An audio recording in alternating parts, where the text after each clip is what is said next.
Կներեք, սրտուշի։ Ընտրությունների վերաբերյալ ունեք որոշում, եթե կա կհանրայնացնեք։ Ոչ, չունենք որոշում, եթե ունենանք կասենք։ Պարոն Սարգսյան, Իսկ հավատում եք, որ ընդդիմությունը կարող է միավորվել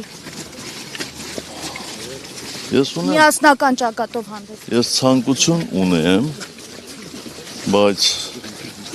իրադարձությունները ցույց են տալիս, որ ընդդիմության միավորվելը շատ բարդ խնդիր է։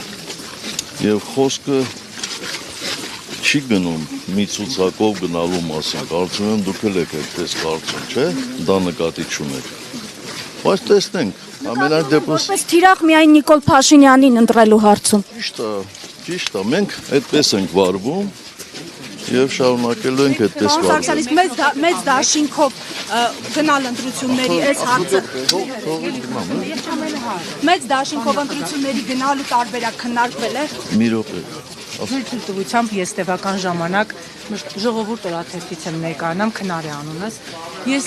մշտապես այս 6 տարիների ընթացքում հեղափոխությունից հետո 7 տարիների ընթացքում, բայց հատկապես 2019 թվականին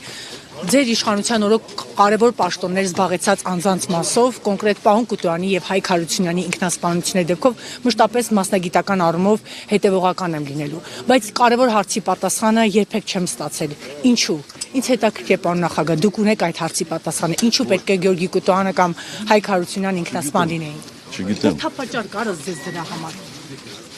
Դա առանց դա պատճառի մարդ ոնց կարող է ինքնասպան լինել։ Ուրեմն ինչ որ պատճառ կա։ Ձեր թույլտվությամբ մեկ վարկածի հետ կապված, պարոն նախագահ։ Բարձր։